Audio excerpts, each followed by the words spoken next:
You're listening to the SKYLIT Books podcast. We're an independent, general interest bookstore putting great reads in the hands of people in the Los Feliz neighborhood of Los Angeles.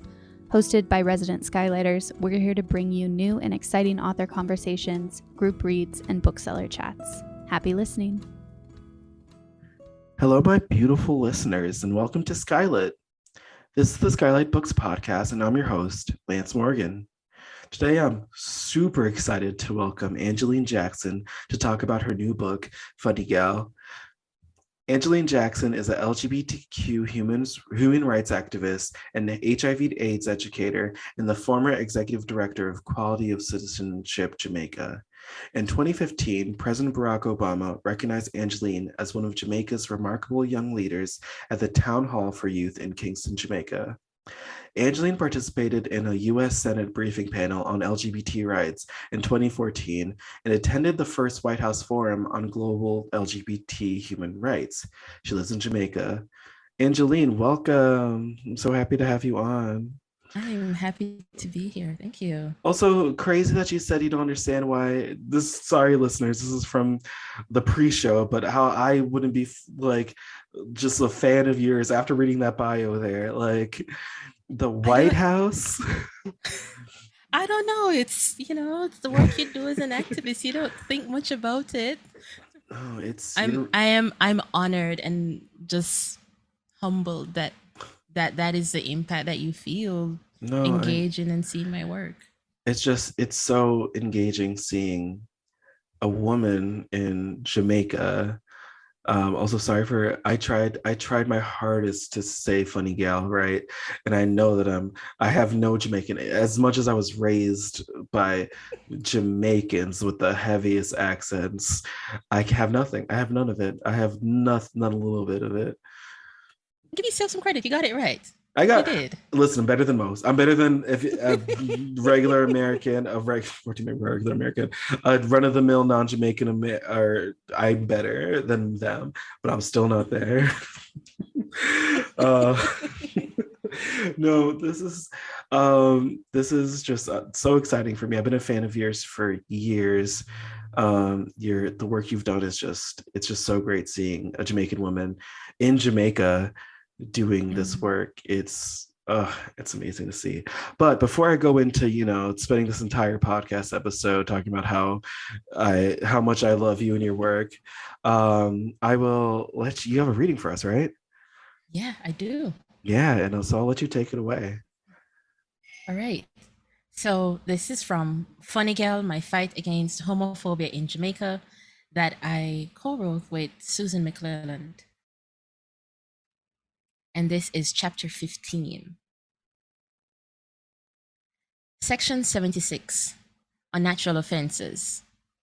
Whosoever shall be convicted of the abominable crime of buggery, committed either with mankind or with any animal, shall be liable to be imprisoned and kept to hard labor for a term not exceeding 10 years. The Offenses Against the Person Act, Jamaica. Mid-August 2009. The Spanish Town Police had a suspect in custody, and Officer Cox asked me to come to the police station and do an ID parade to see if I could identify the man. I was terrified, not knowing whether I was about to see the man in the bandana again or Fox's fake brother. Daddy canceled his meetings and said he would stay in the waiting area of the police station, suspecting that he would stay nearby in case I needed him. After checking in at the front desk, I followed a police officer to the witness waiting room. Another woman, short, dark, and plump, was already there, our eyes locked, and I didn't need words to know that she was here to ID the man too. Was she one of the women Catherine knew, or another? If another victim, that made 6 of us now. 6 women. Despite there being chairs spread out around the room, she and I sat side by side. I had so many questions I wanted to ask, but I was unsure what was allowed. I told her my name. That had to be safe enough, and she introduced herself too. I heard the police set a trap for him, she said, a hand cupped over her mouth, her eyes strained toward the door and back. I guess she was uncertain too, what information we were allowed to share. After the raid on his house? I asked in a hushed voice. Yeah, he was on bail. Bail for other assaults, I heard. I gasped. How many assaults? Me no know. Are you gay? She asked. I nodded. She said she was bisexual and she'd only told her boyfriend that she'd been robbed. I couldn't tell him about the attack, you know? Do you know if we're IDing? Do you know who we're IDing? The man in the bandana or Fox's brother? The man in the bandana. A shiver moved through me. This man had the gun. She had supposedly overheard police saying that Fox's fake brother hadn't shown for his bail hearing, but that he was wanted for assault too. He's still out there, she whispered. You know what the man in the bandana looked like? I asked. Did it see him face or something? Not in full face, but I think enough to make an ID.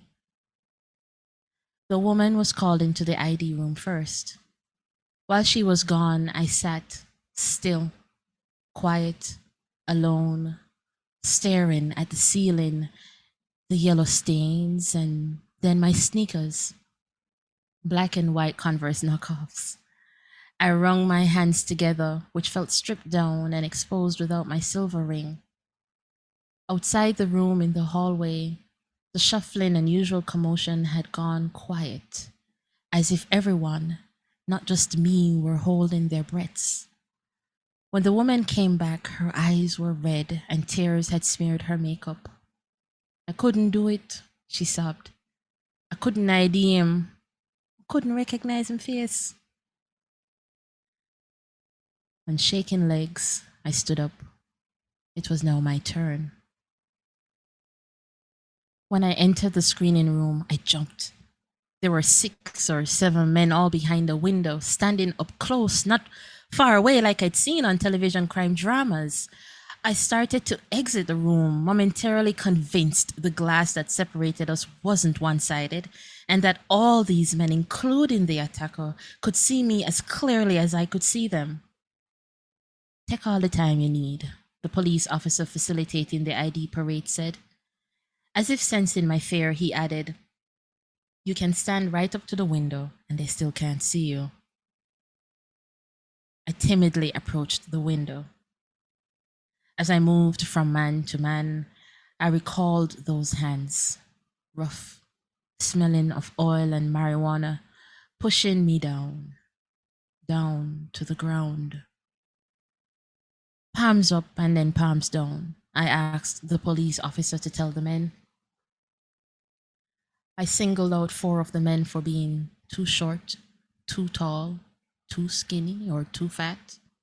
There were 2 I couldn't decide on.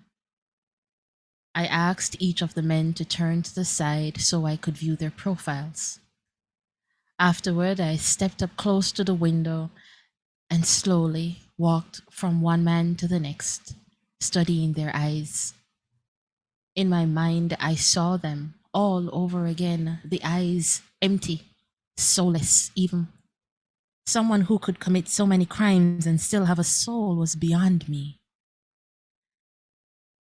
I knelt down in front of each man, forcing myself to remember.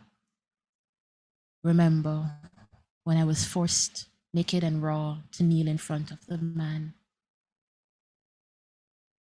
Can you have each man say, Pussy hole, go over there, sir? I finally asked the officer. I asked one man to repeat it. And again, I demanded, my heart beating fast. That's him, I finally said, pointing. That's him. The station was breathing again. Like an ant colony, there was scurried movement. As I made my way back to the waiting room, I caught one officer telling another, She do it. She point him out. Back in the witness waiting room, I was alone, the woman having left. I was about to sit down when I spied on a table a newspaper that hadn't been there before. I picked it up. It was open to an article about a man who was accused of attacking more than 100 women and girls. As soon as I read the name Ronnie Raymond, I heard someone outside say the name too. He was my attacker. He was the one who destroyed my friend Sasha and so many others of us too. Ronnie Raymond was the man in the bandana with the beanie cap. He had been a suspect for sexual assaults for several years, the article said, each time out on bail with his victims unable or too afraid to ID him. Ronnie Raymond. The St. Catherine police are warning parents that a popular website is being used by sexual predators to lure teenagers and young adults. 23-year-old Ronnie Raymond, a laborer of Kitson Town in the parish, who is now before the courts on 109 sexual offenses, all relating to the internet. The police believe Mr. Raymond is the mastermind luring young women between the ages of 15 and 21 through the internet. Radio Jamaica News, November 2007. Wow, thank you so much for sharing that. Sharing your story. It's must have been hard to share, especially when you're writing it, but God, the way you also shared it is gorgeous. Like the way you spoke, the way that you're speaking it out loud. Wow, you are a natural speaker. I mean, it's I have a lot of emotions there. But the first thing I want to ask you, could you, for our audience, give us a little bit of background on your journey to activism in Jamaica? Sure. So that journey starts a long time ago, but I connected to HIV and LGBTQ rights. I got started in HIV activism and education through high school. I was in my last year of high school, so fifth form. I don't know. I was 16, I think. Mhm. And a teacher recognized an interest, or I don't know, probably wanted to keep me out of trouble. Whatever reasons Miss Davis saw, she suggested that I come to the Parish AIDS Association. Mhm. And by going there, I started learning about HIV. I started learning how to, talk about STIs, HIV, doing work with gay and bisexual men in St. Anne, which is where I'm from. And the Parishes Association is in Ocherius. So that was also when I was at Ocherius High. That's also when I was at Ocherius High, which is why I asked, where did he say? So that was that beginning stages. Mhm. And then it eventually moved into getting involved in LGBTQ activism.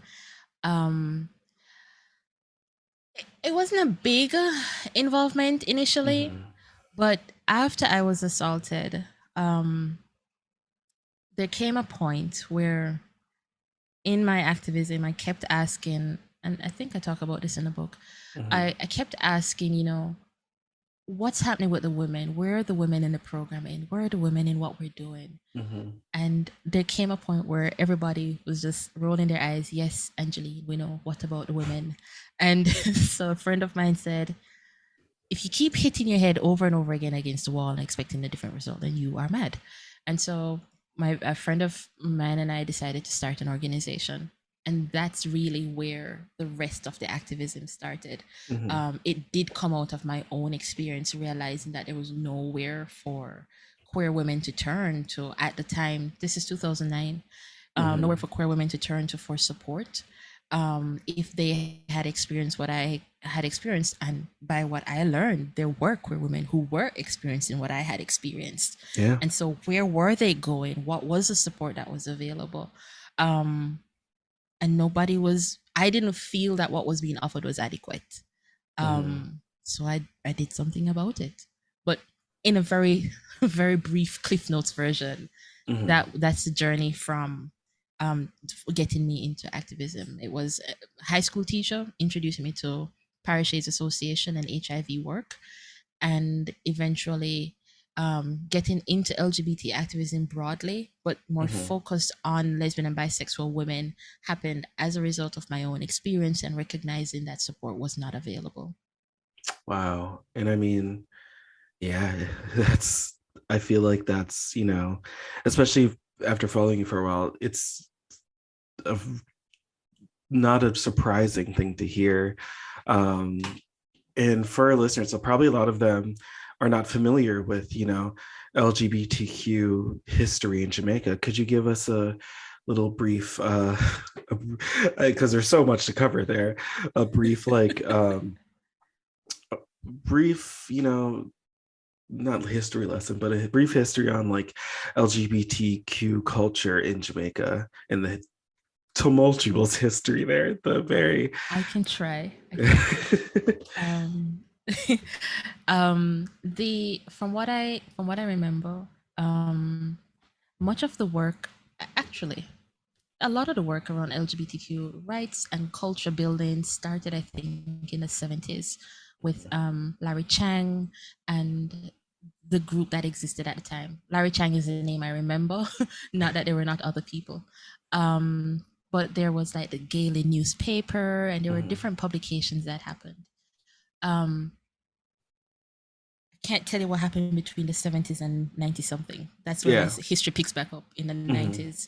When J-Flag was formed, when we had an out gay man, national TV, I believe, who was Brian Williamson, and Brian was murdered, and during that time, there were at the scene were a number of LGBTQ people, and there were Jamaicans on the other side of the road, dancing and celebrating and saying, "We're coming for you next." But I will say that despite all of what has happened to LGBTQ people in Jamaica, there's always been a spirit of resilience and defying the odds. We will party to any song, regardless of what that song says. Buju Banton's "Boom Bye Bye" is still a party song. Oh yeah, I mean, at the cookouts, like, you know it too well. God, That's true. It's what the real evil is, that the beat is good. Like I'll be there like, all right, well. Yep. Exactly, which is why when gay people take it back over and they're like, "We're just gonna dance to this, okay? We are just gonna take this over and dance to it." Like, what am I gonna do? So there was Brian's murder, and then so that's 95. I'm still a kid, but over the years there was just this. I would be lying if I would say there was no back and forth. There was movement. There has been movement. There has been some levels of progress, but it has been slow, steady, but very slow. Yeah. And there has been a lot of violence and a lot of loss of life over the years. We have lost way too many LGBTQ people to the violence of the crowds, particularly crowds that decide to come down on gay people that they find out about. And that generally happens to gay, bisexual men and trans women. But for lesbian and bisexual women, and this is the thing, and trans masculine women, but you can. So when I say transmasculine in Jamaica, surgery is not necessarily easily available, and so transmasculine I use more in the terms of presenting, and for that community, for our queer women community, and transmasculine women, what we have experienced more so are instances of sexual violence and assault and threats of assault, and overall the LGBTQ community constantly lives with the space of threat, the space of the threats of violence, the threats of whatever you can and don't want to imagine. But over the years, activism has continued, activism has grown. There have been more people talking out. There are certainly more out LGBTQ people now than there were over the years. Even when I came out publicly, that's definitely changed. And so there is the culture of Jamaica's LGBT culture has always been here. Yeah. It's ebbed and flowed.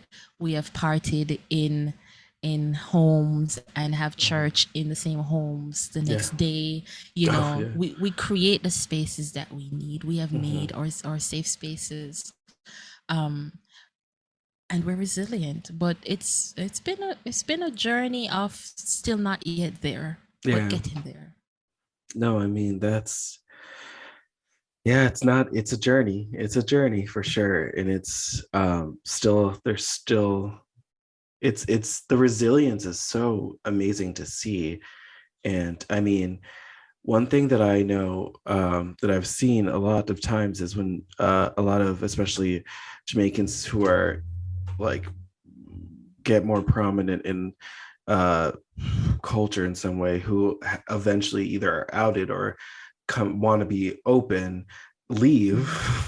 A lot of the times they'll leave and come to America, or they go to Britain, or they'll go out, they'll leave the country. So seeing you staying there, doing a lot of activism openly in Jamaica, it's just so amazing. It's just so like the word I don't even like, it's indescribable in a way to see that bravery there.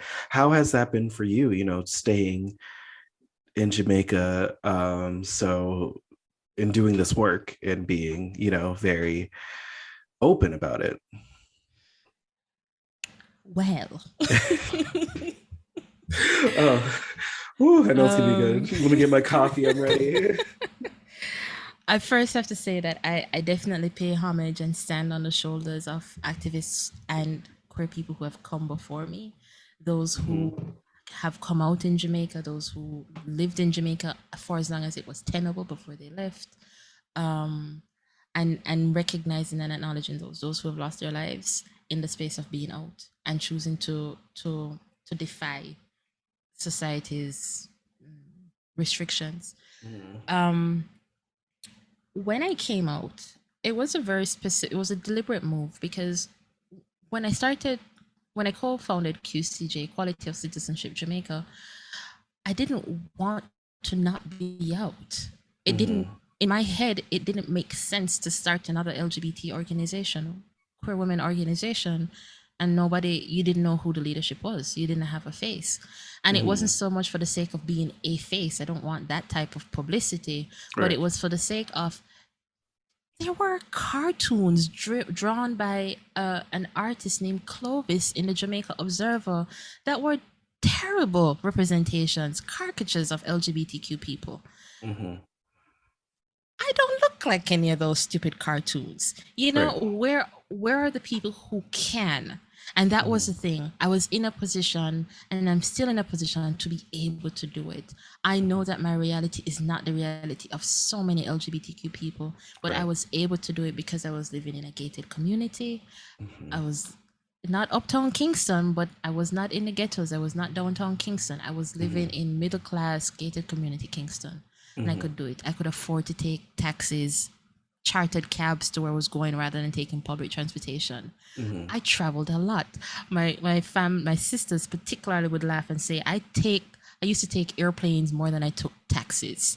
That's how often I traveled. So I wasn't here a lot, so there were a lot of different things that were happening in that space. And when I was home, I stayed home. I am by nature an introvert. I love my yard. Yes. Home. Okay. That's true. So I will be like, home. This is my house. Yes. So I will be home, no problem, right? But I also had the luxury and the privilege to be able to stay home. There's a lot of people who you have to go out to work and you have to go out to live in the rest of society. I didn't have to be. I did not have to go through that. So there is that. And that's honestly why I did it. I've heard brave used, and I hear that, and it sucks that we have to use brave to talk about it. Why can't LGBTQ Jamaicans just live openly in peace without without any threat to their safety and security, you Yeah. know. But so in doing all of that, all of it has to do with just what I was able to have access to be able to do it. And when the final straw of my being out there in that kind of way, because I was already out, I was doing my activism, I was doing protests with like Maurice Tomlinson and Yalna Broderick, who is also a queer Jamaican woman who is still in the country.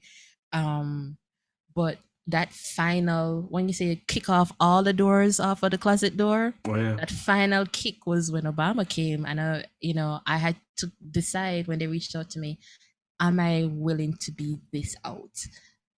Yes, because somebody needed to do it. Somebody needed to do it. And the final thing I'll say is that Jamaica is my yard. So whereas I have my home, which is my home, Jamaica is my yard. Yeah. If I can go anywhere else in the world and I could be a permanent resident, I could maybe even become a citizen. And some countries now are finding different ways of taking away people's citizenship once you've been naturalized. Yeah, I think I mean, at this point, naturalization, yes, naturalization, right? Yeah. But some places are finding ways to take that away. If you're a permanent resident, that's not a certainty that you will always remain there.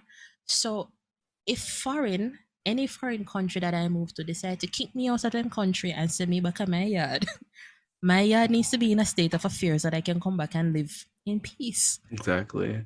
So I'm not saying I won't leave Jamaica. That's kind of on my agenda at this point, and I'm leaving Jamaica for love, not for all the other reasons. Right. But Jamaica is still yard, and at the end of the day, I want to be able to come home and live in peace here. And so I am doing what I can do before the next generation takes over, the next set takes over, to be able to make a difference in society. I always tell people, the second Jamaica is freed from the shackles of the homophobia and queerphobia, I'm moving. Like, I'm out. Like that's my people over there. The way you would never see. My family still has property there. Bye, America. I'm out. You'll never see me again because I'll be at my house. My grandparents have a mango tree and a starfruit tree in their backyard. What else do I need? What do I need? Because I'm about to eat good and just stay at home. What else am I gonna do? No, it's real though. No, it's Jamaica. Jamaica's such an amazing country, and the culture is just so important. And I get that. You go on it's home. It's home. It feels home. Even though I'm born and raised in America, something about going to Jamaica feels like home. Even when I see those big ass spiders in the backyard and I'm like, oh no, not for me, then I'll eat a good bowl of curry goat and I'll be like, I'm back guys, I'm back, I'm here again. I'm here, I'm good. I'm like, you're right. It's fine. Oh my God, I once saw one, I swear to you, the size of my hand, just like on a tree, and I was like, nope. I was like, y'all are funny. I'm good. That spider owns this house now, so what am I gonna do about it? Do I have to pay the spider rent? Because it's not for me. To spiders. Nope. No, I have had to run and kill. I've had battles with 40 legs. So I don't know if you know a 40 leg. I saw one in my parents' yard once. Yeah, I can't tell you. Let's see, what's the size of this ruler? This is what, 12-inch ruler. It's probably, I swear to me, standing away from it. So this might be an exaggeration of the truth, but I swear that 40 leg was about 18 inches long. Yeah. My dad caught it with a machete and said, Angeline! Or he caught it with a plastic pipe that was laying on the ground, and he said, Angeline, carry the machete. And I said, why me? No, I'd have been looked at it like, carry the what?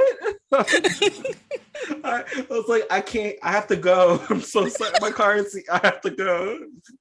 No, because, and then you have to, I'm like, they're so big sometimes. I have to throw hands. I have to fight. I'm not doing that. What am I'm not, they have more hands than I do. I'm not, I'm going to go in my house. If they come in, it's their house. I can go, I can get a new house. I can't get a new life. So I am good. That is to say, Jamaica's more than a spider. Beautiful, better than it's worth the spiders, worth all the spiders. It is. But I won't fight one. I will not be fighting one. Worth it though. No, I want to ask about you. Like, what do you like through all of this like journey? How have you found like your own peace in all of it? Because I imagine there must be a lot of just mental gymnastics to hop through and make sure you're just handling it well, handling all these obstacles. What do you do to like refresh and make sure that you're keeping sane? This is not getting to you. Yeah, that's a good question. I will say that for years I didn't have an answer for that. I'm always on. I don't have an off button. Probably a pause button, but I do not have an off button. But how? I mean, I get that sometimes. But one of the things that I really enjoy doing, and it's not very accessible to me. I don't have a car, but I really like going to the beach specifically. See, now I'm going to share something with your audience. This is a very special place to me. I like it because there's not a lot of tourists there, but I'm going to share with your audience. Okay. Don't go. I love a beach in Portland. Let's go there. I love a beach in Portland that I call my heaven on earth. It is church for me. Oof. That's all I'm going to say. I do post about it. Yeah, man, I post pictures. So if y'all look at my social, you see it. But I won't tell you the name. But it is a beautiful, beautiful spot. And so I enjoy going there. And I've realized over the years that I love water. I'm a Jamaican. The first thing is that you go to the sea and you go to beach to wash off the salt off you. Are you? If something's gone wrong in your life, if you need a cleansing, you go to the sea and you wash off all the bad juju with some salt water. Oof. And I think as I've spent over the last couple of years, I've realized how much more important that has been to me. And even now saying it to you, I've realized, it's kind of in that space of ritual, of that heritage and the cultural heritage of what we think the elements and the elements of different things. And in this case, salt water and the beach. I do love the river too. I do love the river. But water, like seriously, water. I will say though that over the last 2 years, so I've also been in divinity school studying for a master's in divinity. And over the 2 years, one of the things that we've had to do, I know grad school generally, breaks you up and puts you back together. It really does. Seminary. Sometimes it just breaks you apart and you have to put yourself back together. But seminary has definitely been that experience of okay, we're gonna take it apart and then we're gonna find a new way of pulling it back together. And I'm in second year of this pulling back together. I'm in second year, so we're not finished with the dismantling. There will always be something that you realize that you're still carrying, something that still needs to be released or transmuted or changed. Yes. Right. In you and about your thought processes and your experiences. But seminary has been a wonderful experience for me in a very personal development way that I did not think was going to be the case. And so some of the things that I have experienced has been the space of really peeling back the layers of things that I have been carrying around since childhood, beliefs that I still hold on to that I didn't realize I was holding on to, the things that I am letting go of and realizing, oof, this was not serving me. This was not for my best good, my highest good, right? And one of the two other things in terms of my sanity, was that when we got the contract to do the book, I realized, before I go there, I have a tendency to compartmentalize things. So my life is stressful. I don't have time to sit down and think about all the stressful things of 10 years ago. That's fine. I can deal with today's stress. Yeah. That's the one we're going to work with. Yeah. Right? So when we started the book, I realized, ooh, I need to talk to a therapist. And so, right? Preach, I get it. Right? Like, that was me in grad school being like, oh no, I can't get through this. Yeah. Now, that's not to say I went to a therapist earlier, just not probably 3 years ago, to specifically deal with therapy as it related to the sexual trauma, and to do that. And I did it. That was great, and that was fine. And I reduced the spaces of panic attacks and the trauma that came with that. Still, it's still a reality. Right. But grad school and starting the book, I realized, no, I need a therapist. And so I started going to therapy last year. I was in therapy for every week for a couple of months. And now it's gone on to more of a monthly basis. And the other thing that I do is I don't do it right, but there's a thing called morning pages from the Artist's Way. Oh, yeah. And I hated it when I started. Okay? You have to do it in the morning. And I am not a morning person. I will happily be up until 4 a.m. Oh, yes. Sleep until 12, but the world wakes at 8. I don't understand the rest of the world. Sorry. Preach. No. Wakes at 5 and work starts, I don't understand that world. You are... the way that you are this is ministry right now. I get it, because I don't get it. I like the nighttime. It's peaceful. It's my brain can be quiet, and like it just the morning. I don't want to see the sun. The sun should not be out till 11 a.m. or noon the most. Exactly. Yeah. Exactly.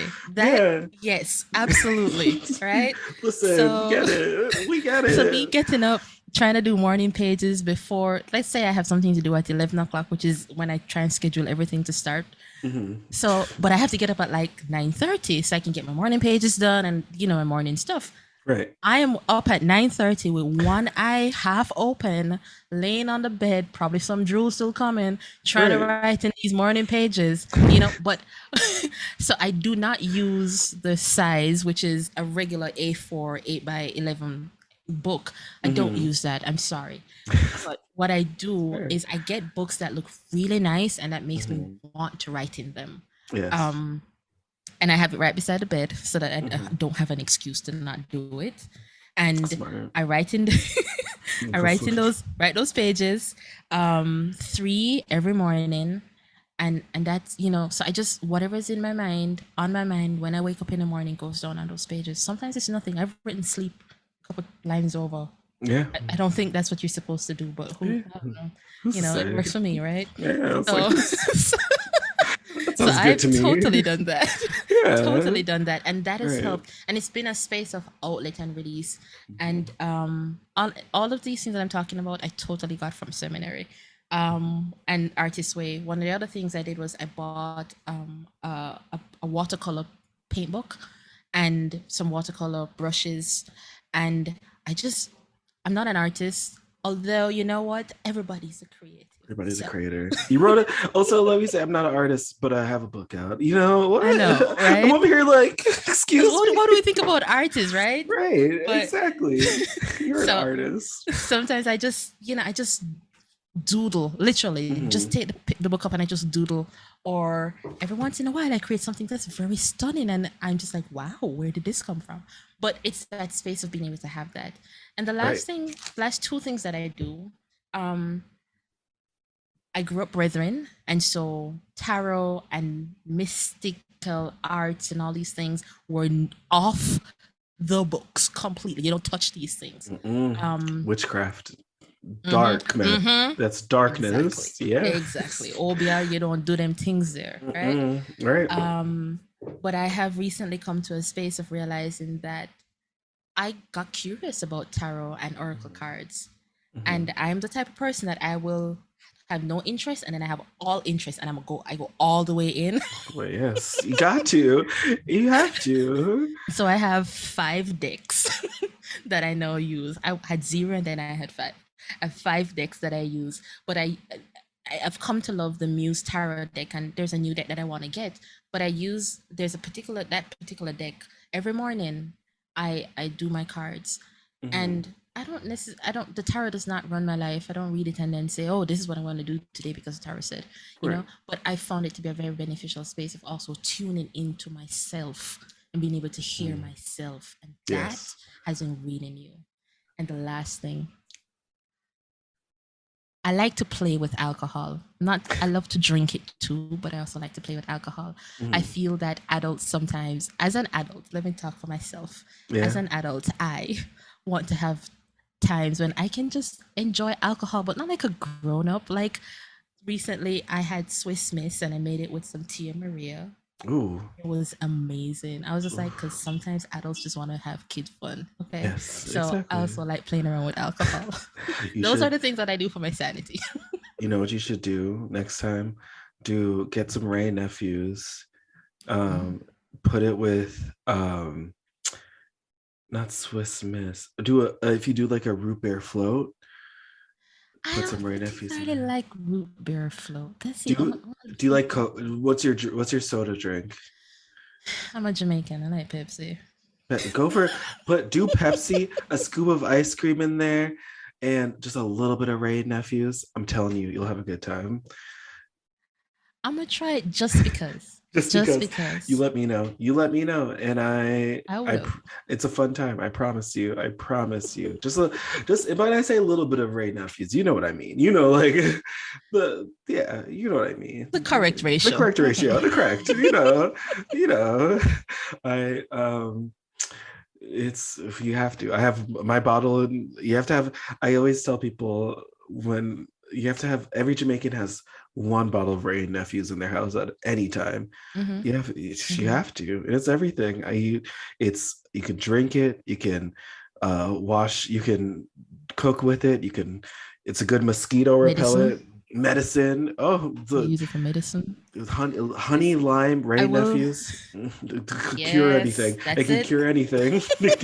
What can't it cure? That's it. That's it.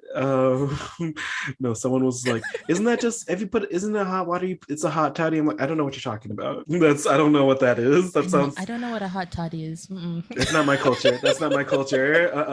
This is Jamaican medicine. It's the same thing as when your grandmother calls you and says, "Don't go on that plane today. I had a dream." Same thing. The same mentality. Thing. It's the same thing there.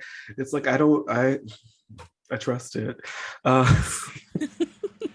No, this is. I want to ask you too. How do you see, especially now? Like, we're older.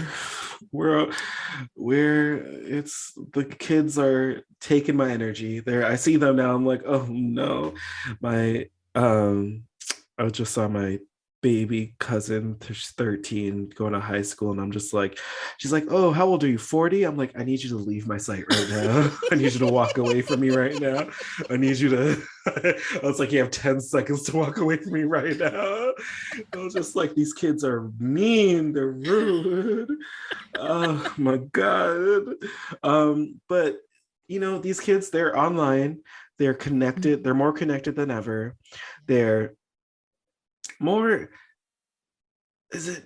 open to things than it's ever been. How's that impacted the LGBTQ, not even culture, but awareness or visibility in Jamaica? And how do you think like it's going to look for the future, even the present, but like for the future? I think so. COVID has definitely done a number on us all.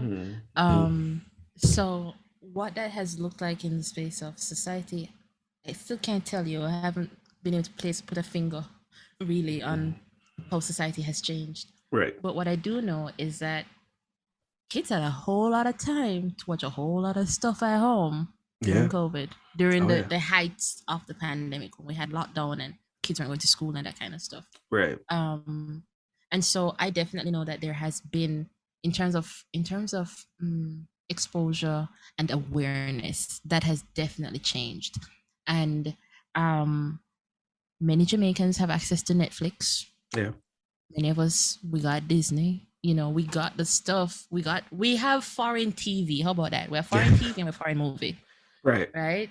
Mm-hmm. And so it's impossible to watch almost anything produced outside of the island that does not have some amount of queer element to it, whether in passing, Right. doesn't matter what it is. I mean, I was watching a TV show the other night and there was a kid in it that, we won't go there. That it was a weird show. But just but just the space of, there's so many, there's so much in popular media Right. that has that representation, and it's in music, and it's all over the place. And so there's definitely a space of new awareness that exists Mm-hmm. because of that. I will Right. say, what I do know is that we have had a number of our artists, particularly dancehall women Mm-hmm. artists, who have either come out and saying that they're in support of the community. I believe Spice is performing at Toronto Pride. Ooh. Right? The Toronto. I was about to say Toronto Pride too. I know the Jamaicans are excited. They're going to be Mhm. out in Toronto. Ooh. Yes. Ugh. So, and Spice is just literally one person. Right. There's been at least two other persons who came out as being bisexual. And so Mhm. there's a new culture developing. Right. And what I hope is that people get to see that queerness is so much more than the caricatures of Clovis's cartoons in the Jamaica Observer. Yeah. That queerness is more than the stereotypes that we walk around with in Jamaican society. Mm-hmm. That queerness can look like Maurice Tomlinson, an attorney, no going into nursing. Queerness can look like Stacey and Chin. Just the variety of what that can look like, the spaces that we can occupy, and that's where media, that's where popular culture is coming in, because you're watching a TV show and the nurse is a queer man. Oh, oh, he has a healthy relationship. Oh, that's new. And just that space, and I'm Right. excited about how that will cause some changes. No, that is not to say we are still, quote unquote, a Christian society. And Yes. so Christianity is still very present, still very prevalent, still heavily influences a lot of things, Mm-hmm. right? And so for me, there are two things that I wish for Jamaica's future, as a Mm-hmm. queer person, and for all queer people in Jamaica, and Jamaica as a society overall. Um, we're 2022. Jamaican Vision 2030 spoke about wanting to be a place of choice to live, work, do business, and raise families. That's Yes. supposed to include everybody, Mm-hmm. regardless of Yes. sexual orientation, gender Right. identity, right? Mm-hmm. So what my hope is that in 8 years, Jamaica will get to that space where we get rid of the anti-sodomy law, because why do we have an 1864 law still on our books in 2022?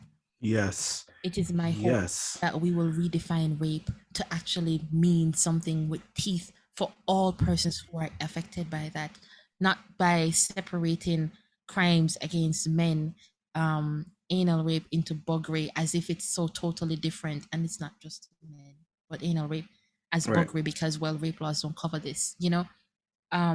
My hope is that as a society we'll get to a point of being able to say, I don't agree with you. Mm-hmm.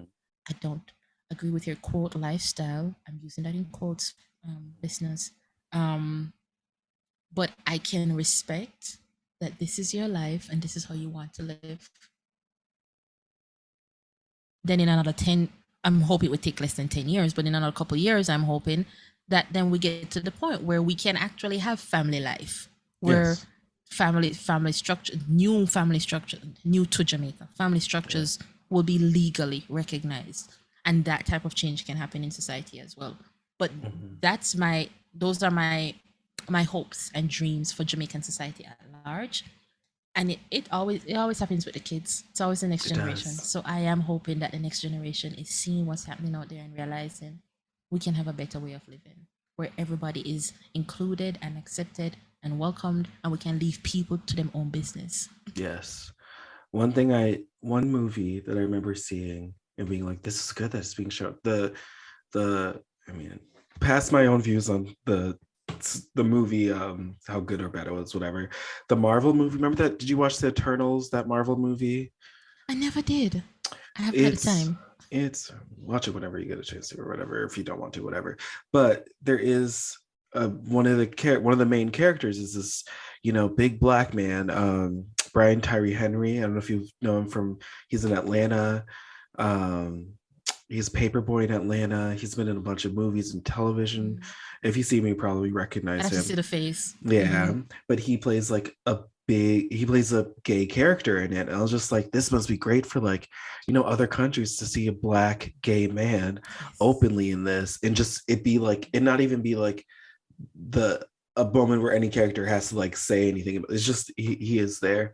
He is there, mm-hmm. and he's open. And especially for Jamaica, seeing a black gay man in this big mm-hmm. Marvel, like Marvel is everyone knows the Marvel movies. And so I want them to see that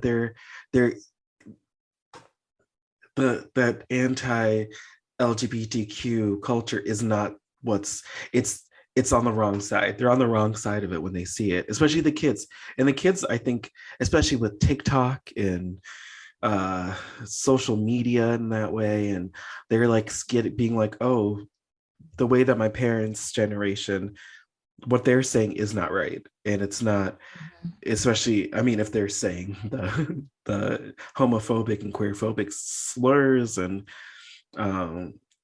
derogatory things, it's not the right way to do it. And even on that topic of Christianity in Jamaica, like whenever I think about how Jamaica, like I was raised Christian through my Jamaican family, like they're devout Christians.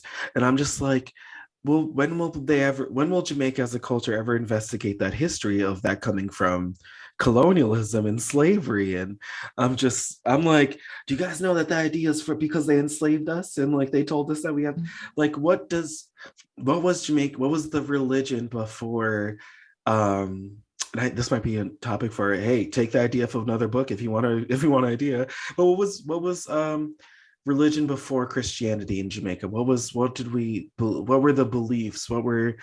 Because a lot of the beliefs queer culture existed before mm-hmm. Christianity came to Jamaica. Yeah. So what did that look like for them? It's like, not, Christianity is very important to people, and I know that, and I respect that, but these harmful ideals the harmful parts of it came from colonialism and slavery. And like, I gotta tell you, I swear, I would bet, not my last dollar, but I would bet some M&Ms or something on that's big M&Ms on Jamaica, on Jamaica becoming more accepting of LGBTQ people faster than they start to as a whole on a societal level, before we start to investigate Christianity and our firm grasp on it. Yeah. Seriously. Mm-hmm. I identified as agnostic atheist for a little while, and part of the fights that I had with my dad was, well, why are we Christian? Don't we, what about all these things that happened? And one of his comebacks was, well, when we had emancipation, the churches helped to create the schools. And I thought, that is not a good answer. That is a terrible answer. That's not a good answer at all. Oh, no. But you know what? I am not going to fight you on this. I will leave you with your religion and your faith. But on that matter, I identify as a Unitarian Universalist, and which is where I'm doing my training is to become an ordained minister in Unitarian Universalism. And part of being a UU for me is that space of, well, there are many paths to God. I believe that we can find our way to God in many different ways. I don't believe everybody has to have a path to God. If you don't want to find no God, that's your problem. That's your business. It's not a problem for me. If it's not a problem for you, we're good. We're fine. If you want to talk about something different, then that's a different story. Yeah. And because I believe in the inherent worth and dignity of all persons, then it makes it 100 times easier and possible to be able to recognize and respect that all people will have different paths and different ways that they experience God or don't. And Yeah. that is perfectly fine. Yeah. And I mean, it's a journey for every single person. It is. But in like, yeah, exactly. It's believe in that. I believe everyone deserves their own journey in their own religious, you know, identity. But I just, for Jamaica specifically, that Christianity has a hold on I that know. country, a whole tight grasp. And I'm like,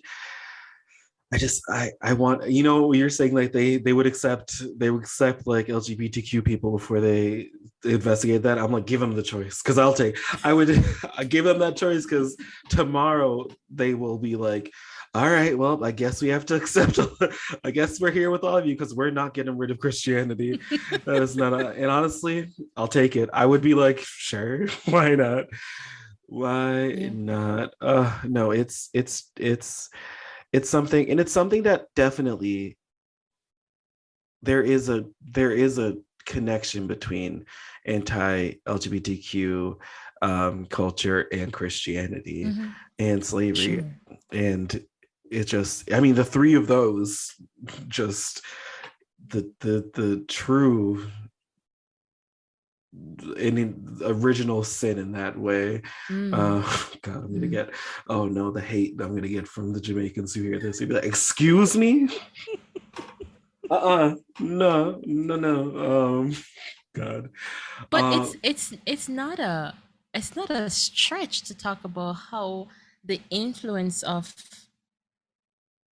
we have Christianity as we do in Jamaica because there was slavery. Full right. stop. We Hmm. have homophobia the way we have homophobia in Jamaica because of Christianity. Full stop. Because if the interpretations of Christianity that we have in Jamaica, the predominant interpretations of Christianity in Jamaica, did not exist or did not include the understandings of Leviticus and Genesis and Romans and First Corinthians. If it did not include those clever passages in the ways that they've been interpreted by conservative folks, we wouldn't have this problem. We Exactly. would not have a problem of mob violence, Mm-mm. right? People wouldn't be running up and down killing gay men because, well, you lie with a man, so your blood is upon your shoulders, kind of thing. We wouldn't have that stupidity to be dealing with. Yeah, We wouldn't have that if we didn't have delivery. So it's not a it's stretch really not that to make stretch. that. Now, somebody that is not my academic research, somebody can do an academic paper on that because there are connections, and Yeah, it's you're not wrong for saying it. You're yeah. certainly not wrong for saying it. And it's what that's what gets, you know, that's one of the things that I just think about, and I'm like, it's, do we want it? Why are we holding on to this? It feels like the chains are still there, you know? It's the Mm. reminiscence, the ghost chains, the duppy We still got the chains. mental slavery. Yes, the duppies are still here. It's those slave owners over there that it's just it's the mental slavery. It's so much. There's so much there. And I'm telling, so if that person wants to write an academic paper, Yep. please send it our way. I Yes, will please. I will read it twice, three times over. Angeline, this has been such a pleasure. This has been so much fun. It's I been my pleasure. it's Thank you. been so great talking to you. Again, I've been a fan for so long that this feels like an inevitability is the wrong. It feels like something that just like was meant to be, in a way, to just us talking to Mm-hmm. each other. And you know, I feel like I made a new friend today, so thank you. I do too. Thank you. Where next time you come to LA, we're finding some Jamaican food out here. I'm telling you, if Yes. you know any Jamaican food out in LA, that's not we jamming or uh what did I already say? If you if I'm you trying to remember find, the name of the other I forget, two. remember the other but if you have it, we know we jamming, and you know, no disrespect to the we jamming we jamming company and corporation or whatever they are, restaurant, probably just restaurant. But I just want options, you know. We should, I want a plethora of just amazing Jamaican food out here. I want that for my You know what? people. I hear that you can check Limerick Park on Sunday sometimes with like the market or some food market kind of thing. I yeah. don't know what it is exactly, but check Lamar Park on Sundays. I will. And I'll report back, don't worry. Uh, no, but next time you come, we'll do that. But do you have anything you'd like to say to, the independent bookstore community and, even your, just like the booksellers and everyone out there as your book is about to be released? You know, I think of independent bookstores, and I remember for a long time I was like, what the heck is an independent bookstore? But I'm in Jamaica, so it's not a given, but because we do have Mhm. two bookstore chains. But I remember one of the first bookstores that I walked into in Kingston was in New Kingston, and there was just something about going into a bookstore that did not belong to a chain. That was just, it was homey, it was wonderful, it was just, it was, I don't know how to describe it. Probably a Bookophilia I know has like a cafe area and stuff like that, but Mhm. I think I wanted to just be able to sit down on the side and just read and just enjoy that space that I felt like I could do and I was welcome to do in that space as an independent store than Mhm. I felt comfortable doing in Kingston Bookshop or Sangster's bookstores, which are the Mhm. two chains. Yeah. um and so I think I just want to say that I appreciate independent bookstores, you, who you are, and what you provide to book readers, avid book readers, authors. Is a space of not just, it's not just a space of comfort, but it is that space where we can get lost in the mystery of books. Yes. And in some ways, I'd almost say you're a light unto the world. Probably not as far as that, but you are, your existence means a lot to persons who not just want to have the experience that I mentioned, but also do want to continue in that spaces of saying, we're not really trying to feed the capitalist machinery. We Mhm. do want it to support the smaller places. We want it small, independent does not mean small, that's not what I'm saying. But Yeah. we do want to support those independent spaces that still have roots and are rooted in our communities Mhm. and are still part of who we are, even in our identities Yeah. of the various communities that these bookstores exist in. And I think smaller is the right word, but smaller not in a like lesser way, but smaller in like a, it's not it's because Niche. it's smaller. Yeah, niche. Like there could be so many because they're smaller. There could be everyone could Hmm. have every community could have their own. So I think that's Yeah, fair. yeah. No, thank you. Those are such nice words. Well, I want to say Angeline, one thing. I want yes, to say yes, yes, one yes, thing to yes, your yes, yes. audience, which is, also be a light unto the world. You are amazing. And I'm saying this to you too, Lance. You are amazing. You are beautiful. You are loved. If you can't find nobody to love you yet, go find that community of people that will love on you and will support you because they are there. They are there. Continue to shine your light. Continue to be you. And if it is not safe to be all of you where you are, then find those spaces of safety. Find those spaces and find that community of people that will love and surround you and care for you. Well, I needed to hear that today. I needed to, I needed to hear that. Thank you so much. Thank you. This is, I, I'm going to use that as a sound bite. Just play that every morning. That's my morning affirmations. I'm just going to play you saying that. That was, thank you. Thank you. I wish you listeners you could see my face because the entire time I was just like, oh, just hand in my hands, like, oh, I could go on. Please keep going. Um, thank you, Angeline. No, this has been a pleasure. Um, guys, run to your local bookstore and go grab Funny Gal. It's a fantastic book. Learn more about this about Jamaica and Angeline's story and what I actually there was one thing I didn't get to ask that quickly I want to ask. Mm-hmm. What can people, because a lot of our listeners probably are not in Jamaica, but like, Mm-hmm. Jamaica's such a everyone knows Jamaica because it's everyone knows Jamaica. But like what Mm-hmm. can you do if you're not in Jamaica, but you still want to support the community out there? Connect with the organizations that exist on the island. Mm-hmm. There are a number of them. They're almost all on social media. Mm-hmm. You can find those. Yeah, they're almost all on social media. There's Transwave, there is JFlag. I know I'm forgetting names of places at this point. I just literally told you the two big ones that I remember. Quality of Citizenship is not currently doing any programming, and so I would not direct you to our organization. But if you look for LGBTQ organizations in Jamaica, go to the groups. I know I'm here for grassroots support. So if you do want to reach out to individuals and do that particular grassroots support, then just make sure that you are working with an individual who is also doing work in the country. Other than that, share the stories. If there's something you learn about, something you want to share with people, let people know what's happening. And yeah, that would be my comments on that. So listeners, you know what to do. I know you're all on social media. What else we got to do at this time? Like we're on social media all the time. So yeah, go on there, follow, support, and keep updated, because 2030, we're gonna get all of the anti-sodomy laws out of there. So go support. Awareness is where it starts. You have to be aware of the problem to start getting rid of the problem.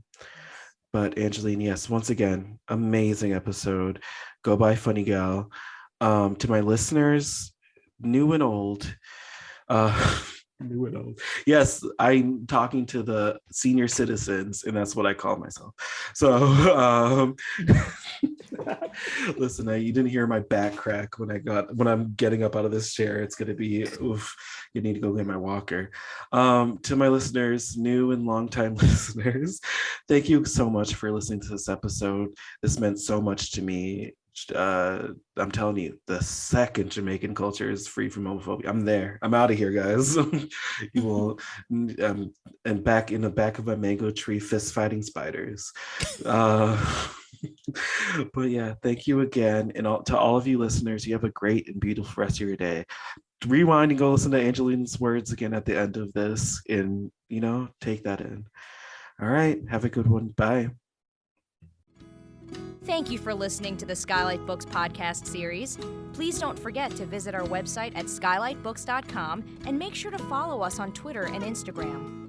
Also, don't forget to subscribe to this podcast for more author talks and bookseller conversations. You can find us on Podbean, iTunes, and Spotify. Stay safe and healthy, and we hope to see you back in our store soon.